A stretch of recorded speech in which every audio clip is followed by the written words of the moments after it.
Episode number 2, 10-minute cinema. How you doing today, Varble? 10 minutes in, here we go. 10 minutes in. Alright, let's start off. Did you watch any movies this week? I did you? I did. Alright. Moving on. No, tell me about them. Oh, well I actually saw 3 movies this week. Whoa. To make up for the 0 from the last episode. That was pretty embarrassing. It kind of Movie was. podcast and you didn't even watch any movies. Yeah, well you kind of sprung that on me. I did, this but... time I came charging in full speed. Okay. Saw a kind of a older movie in like mid-80s. Really? Yeah. It's called Akira. Akira. Yeah. Don't It's a Japanese anime. Oh, okay, yeah, I've heard of it. Pretty popular. Friend of mine from work loaned it to me.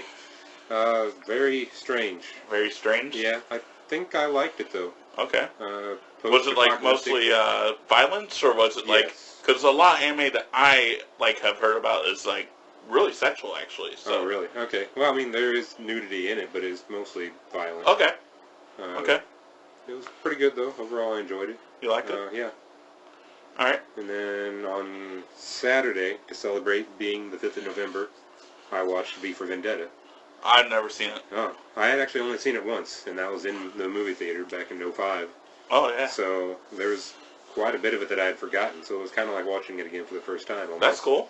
So, yeah, it was pretty neat. Got to watch it with a couple of super fans, so they threw in some tidbits and knowledge along the way, and it was pretty interesting. I really liked it. It's an enjoyable film. Okay. And what's the last one? Sunday night, went to see Doctor Strange. Oh, how was it? I enjoyed it a lot. They did a good job bringing the magical, mystical element into a Marvel movie. And, okay. Yeah. Well, you're a comic reader, so have you ever read any Doctor Strange? Not too much. I've seen him like when he guest stars, basically, in other comics. Okay. Team-ups like that, but never really an actual full-on Doctor Strange issue. Did they carry the essence well in the movie? I think so, yeah. Cool. They caught a lot of the good points of it, and Cumberbatch is just a great actor. So yeah. Well, I mean, you can't really go wrong with that casting. It definitely. It's funny because, what's his name from Grey's Anatomy? Patrick, he was McLovin. Patrick Dempsey. He actually campaigned for that role for years with Marvel because he's, like, a huge Doctor Strange fan. Wow. And so I was really sad at first when I heard he wasn't going to get it until I saw who they got, and I was like, oh, okay. I'm totally happy with that. Let me just correct you now before Twitter yells at you. McLovin is from Superbad. That's Christopher McLovin. I think you meant McSteamy. McDreamy, is it? Or whatever, yeah, something like that. One or the other. Both of them. Oh, there's both of them? Okay. Okay. We don't know who you are. You're sleeping. Fact check. Got fact-checked by Christina. I mean, stranger. So what did you see this week? Oh, well, I went for 2 comedies again because my fiance likes to watch comedies a lot. Okay. The first one we watched was Central Intelligence. The Rock? Yeah, The Rock, Kevin Hart. Alright. I was pleasantly surprised. Like, really? Most Kevin Hart movies are just kind of average for me. Yeah. This one really was up there. This is probably one of my favorite comedies of the year, actually. Holy cow. I enjoyed it a lot. Okay. They had great chemistry together. It looked like they were having fun the entire movie. Kind of like us. Well, yeah, maybe. Maybe not. We're a little dry sometimes, I guess. Oh, okay. But, you know, it was a pretty good movie. I enjoyed it. I laughed quite a bit. And then the second movie was Mike and Dave Need Wedding Dates. Do you have any unseen preview for it? It's Zac Efron and Adam Levine. No. Divine. I knew it was one of those two. The guy from Workaholics. Did you ever see that? Not Maroon 5. No, not Maroon 5. Not him. Okay. She Will Be Loved. Oh.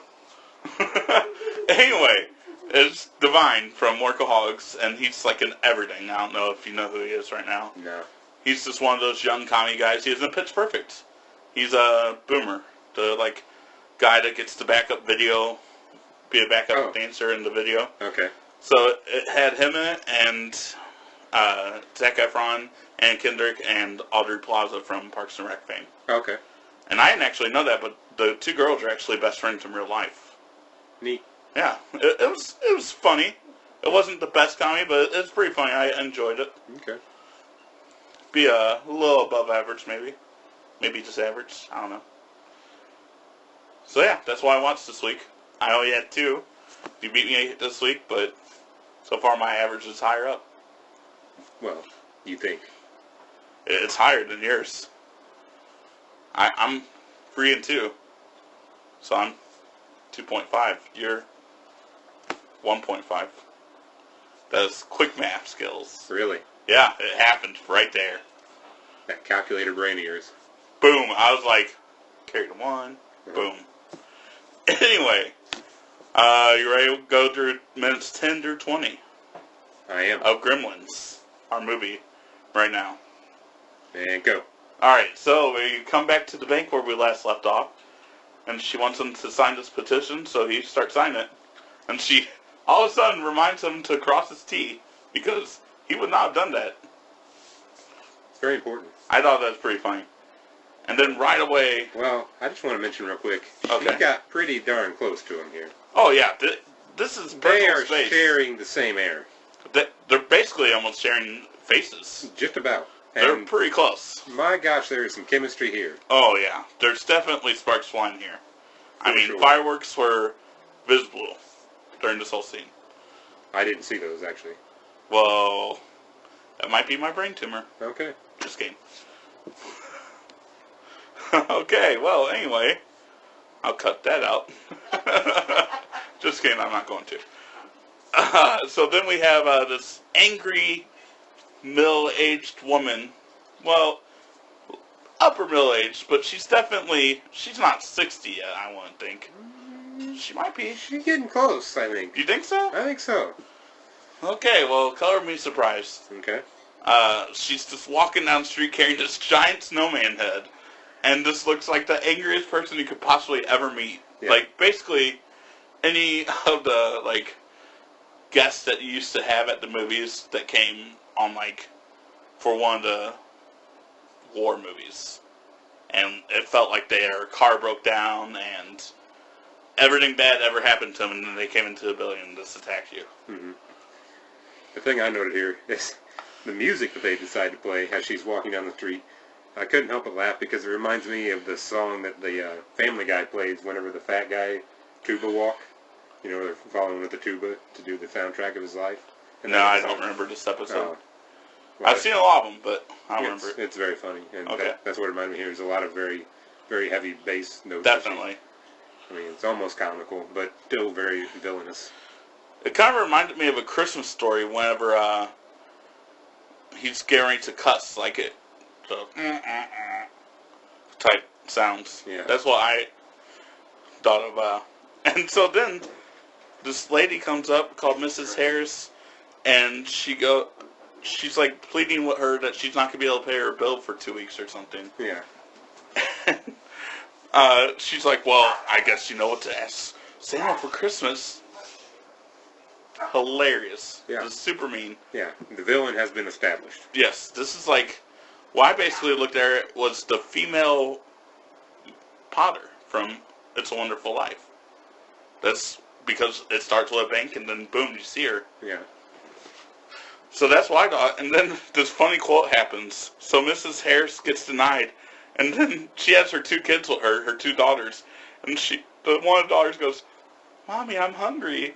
And the mom replies with the most depressing quote of the movie, probably, I would hope. Yes, honey, so am I. Just completely flat, like, Yeah. just destroyed by this woman, Ari. Yes, honey, so am I. We're gonna starve. We're going to die. Yeah. Merry Christmas.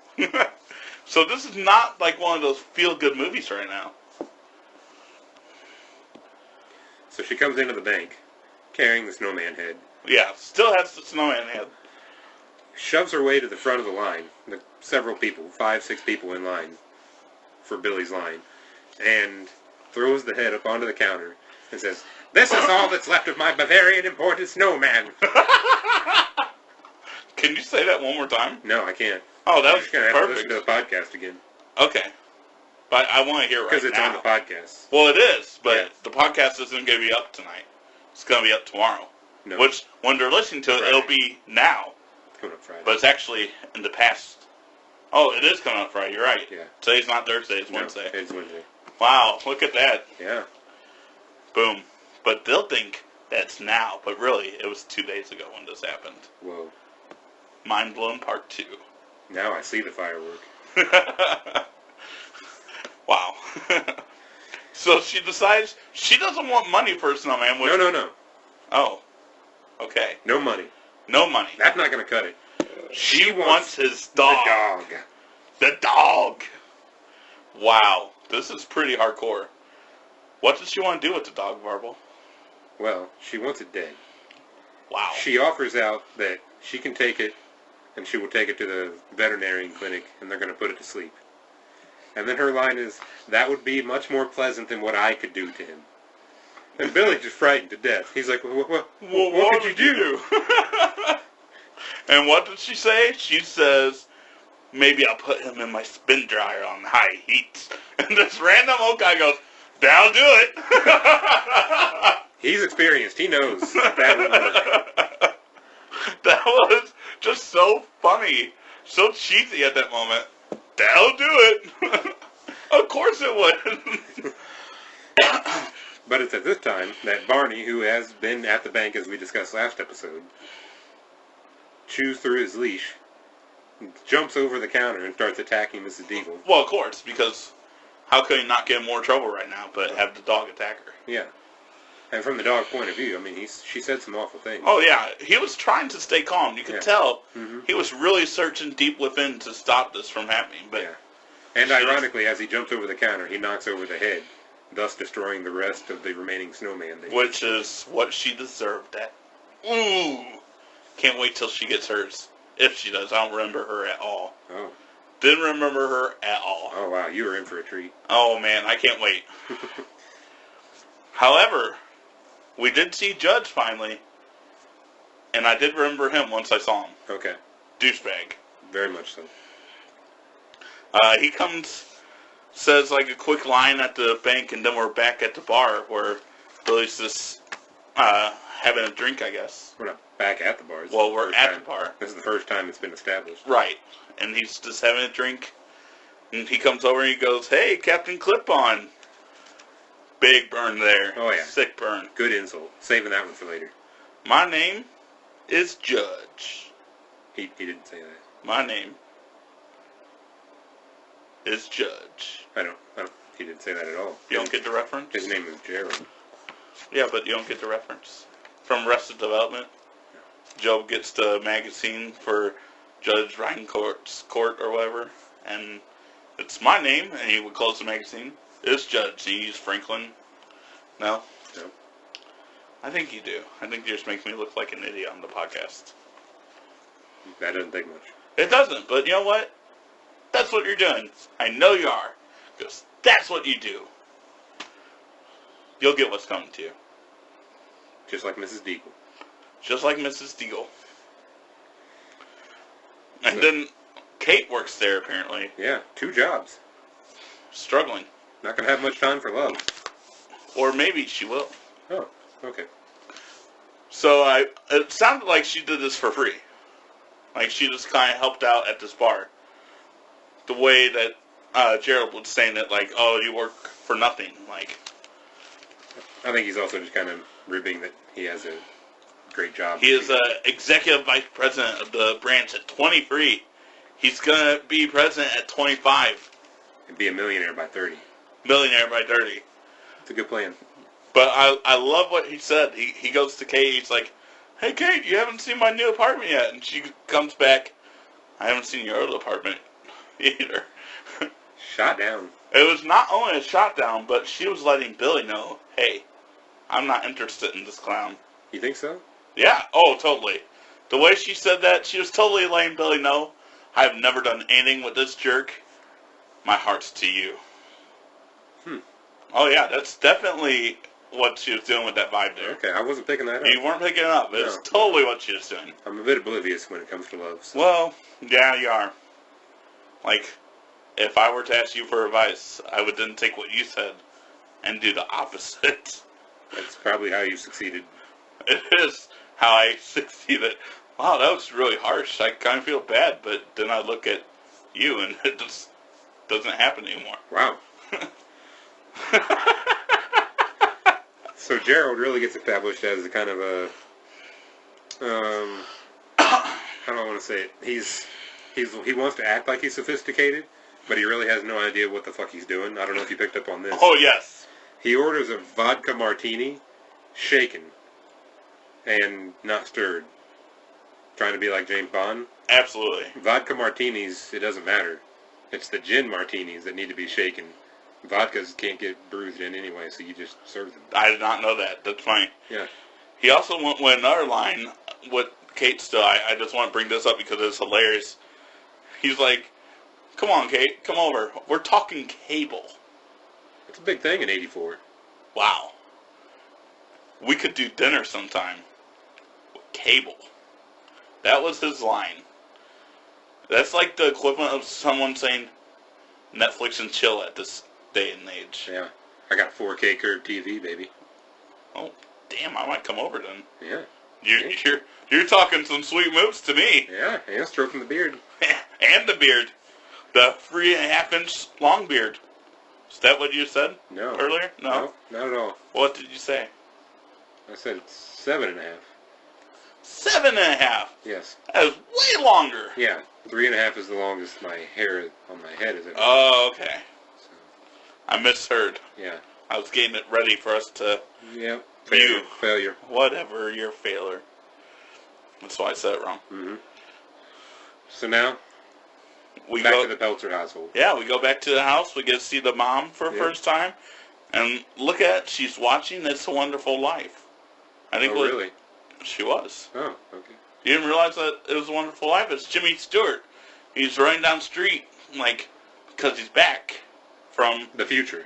No, he's not the future. Oh. He's back from his dream or his journey, I guess, with Clarence. He's back in his real life now. He's running down the street because he wants to see his family that he hasn't seen in like 2 hours, but they weren't family in his journey. Okay. You never seen it? No. Oh man, it is an absolute Christmas classic. I mean, I knew it was a Christmas movie. That's all right. I just thought It might be our second movie. I'm gonna put it on as one of the votes. Wow, okay. It is fantastic. So you don't even know the Mr. Potter reference I made already. No, I thought it was a Harry Potter thing that I just didn't get. No, It's a Wonderful Life, and this is really good because they're showing the movie, which means that they're kind of aiming for that in a way. They're like saying, hey, look at this movie. It'll remind you of Mr. Potter. Okay. And he's a very old man. He's owns more than half the town, and he's like crushing families left and right with finances. And Jimmy Stewart's the only one that can stand up to him and beat him. And it's a really great movie. You gotta see it. Okay. My main note here is, after seeing the mom, they did a great job of casting, because they look like family. They definitely do. At least the mom and son do. Yeah. Not the dad so much. I can still kind of see it, though. There's a little bit of resemblance, but it's just the mom and son are, like, dead on. They are perfect casting. It's almost like if it's his aunt or something in real life, and they just were like, you want to do a movie? Anyway, so... also to note here, there's a lot of inventions around the kitchen. A lot of gadgets. A lot of gadgets that do not necessarily do the job. There was eggs that just completely went haywire when they tried to crack the shell for you. So it's showing that the dad is definitely a failed inventor. Ouch. I mean, both gadgets we've seen so far have been failed in some way while they're being used. Not catastrophically, though. But he's definitely not 100% accurate with anything he makes so far. That's true. I mean, he's no... And it was alluded to earlier by Mrs. Deagle that the father isn't quite in the best of financial stability. Which means he's probably not good at inventing stuff. Yeah. It's definitely foreshadowed a lot here. Okay. So he comes home. Yep. Has a present in his hand that's wrapped pretty tightly. It is. And he gives it to Billy. Mm-hmm. And Billy goes, with the most gleefulest... Okay. First, he says, you're going to like this one. And then he says... with the most gleefulest smile. I have to get that because it was so cheesy. Wait, what was it? What is it? A birdcage? That's the most exciting thing he could think of. The most exciting thing he could think of. Then he's like, oh no, it's a puppy. I can definitely tell. It's not a puppy. So, here's where I have an issue though. Okay. Gizmo, as we learn his name Uh-huh. is wrapped in not only a box that's shut, with no holes in it, I can see. It had mesh on the lid.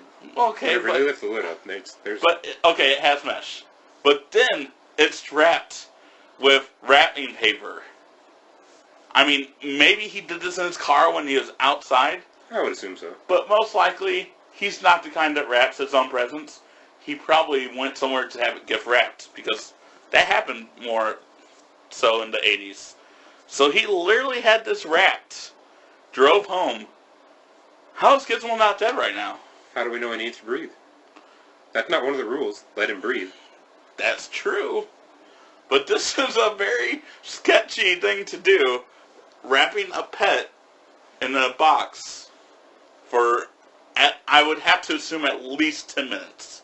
At the very least. But we could be talking 30 minutes. We could be talking an hour. Like, Gizmo needs to breathe. I'm I sure. think we're fine. I'm going to wrap you in a box for 10 minutes, and you'll be okay. I don't want to do that at all. It'll be a good surprise. I'll show you a good surprise. Okay. So this is our first real look at Gizmo. Yeah. He's a cute little sucker. And then he crawls out of the box here. Alright. And Billy goes, "You're kidding." What is he kidding about? Like, he has no idea what this is, so why does he go, "You're kidding"? Like, this is some really bad acting on Billy's part. Yeah. I don't think he's been in anything else besides the Gremlins franchise. And there's probably a reason for that.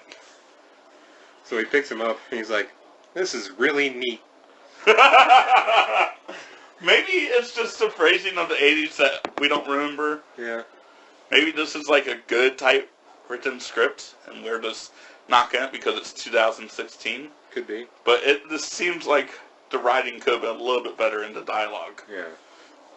So, the mom goes, "I hope he's housebroken." I mean, come on, this is pretty cheesy at this point.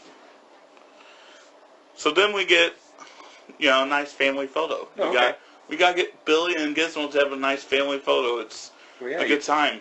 When you open up your presents, parents always take pictures of that. And the dad doesn't seem to think that he should mention Nah. that one of the rules are about to be broken. Well, how bright could it really be? It's a flash. Those things are freaking bright. So, of course, the camera flasher goes off, and all of a sudden Gizmo runs to the dad, shivers and shakes. Got the little frown on his face. It was frown on his face, and he's like, "Bright light, bright light." Just like that. Oh my God, is Gizmo here? Yes. That's crazy. So, and then the dad's like, "Let's go over these rules again." They really want you to know these rules, because this is like the third time they've said them already in 20 minutes. So, what are the rules again?